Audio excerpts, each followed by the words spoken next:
Untuk kamu yang sekarang lagi jauh sama saudara kandungmu, tolong ya, dengar ini sebentar saja. Beri saya waktu sebentar untuk mengingatkanmu tentang sesuatu yang mungkin sudah lama kamu lupakan. Saudara kandung itu ya bukan selalu tentang akur setiap hari, bukan selalu tentang harus selalu rukun, harus selalu tertawa bersama, harus selalu sepaham dalam segala hal. Tidak ya, bukan. Saudara kandung itu ya justru tentang hubungan yang paling jujur dalam hidup kita. Karena hanya dengan saudara kandunglah kita itu ya berani bertengkar sehebat-hebatnya, betul nggak? Kita berani berbeda pendapat sekeras-kerasnya.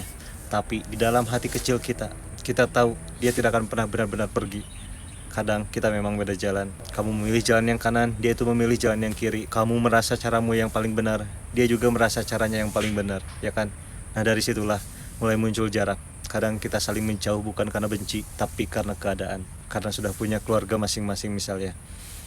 Dan karena mungkin ya sudah sibuk dengan anak, dengan pekerjaan, dengan cicilan, dengan masalah hidup yang rasanya itu tidak ada habisnya. Bahkan ada di antara kita yang sudah lama sekali ya tidak saling menyapa.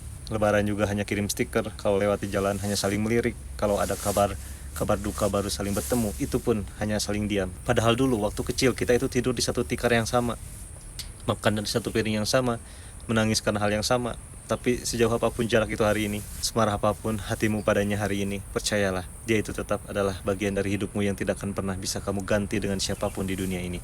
Karena di dunia ini tidak banyak orang yang benar-benar mengenal kita itu sejak awal ya. Temanmu yang sekarang dekat denganmu ya, dia hanya mengenalmu sebagai orang dewasa. Dia tidak tahu bagaimana kamu waktu kecil pernah begitu nakal, begitu manja, begitu keras kepala ya. Dan pasanganmu, dia mengenalmu setelah kamu tumbuh dewasa. Dia tidak tahu lah bagaimana kamu pernah jatuh dari sepeda ya. Bagaimana juga kamu pernah dimarahi orang tua. Bagaimana kamu pernah menangis karena tidak dibelikan mainan. Tapi saudaramu tahu, dia melihat semuanya. Dia ada di setiap bab paling awal ya dalam buku kehidupanmu. Mereka yang dulu berbuat baju denganmu, berebut makanan terakhir di meja denganmu. Mereka yang dulu kamu benci karena dia itu yang paling disayang orang tua ya. Dan mereka yang dulu kamu iri karena dia itu paling pintar. Tapi mereka juga yang dulu membelamu ketika kamu itu dipukul anak tetangga misalnya. Mereka juga yang dulu menghapus air matamu ketika kamu diputuskan pertama kali. Mereka juga yang dulu tertawa paling keras ketika kamu bahagia. Itu tidak akan pernah tergantikan loh. Tidak akan pernah. Hidup ini berjalan begitu cepat tanpa kita sadari ya. Waktu terus membawa kita itu ke arah kita masing-masing dan tidak pernah menunggu. Kita terlalu sibuk mengejar dunia ya sampai lupa pulang.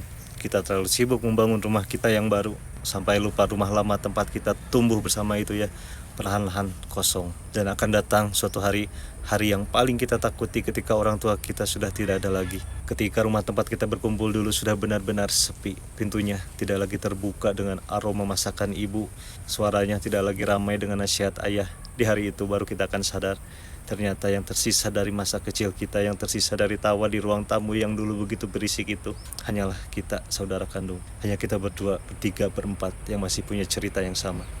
Yang masih ingat nama panggilan kecil kita, yang masih ingat kebiasaan-kebiasaan orang tua kita yang sudah tidak ada. Maka jangan tunggu sampai hari itu datang dengan membawa penyesalan.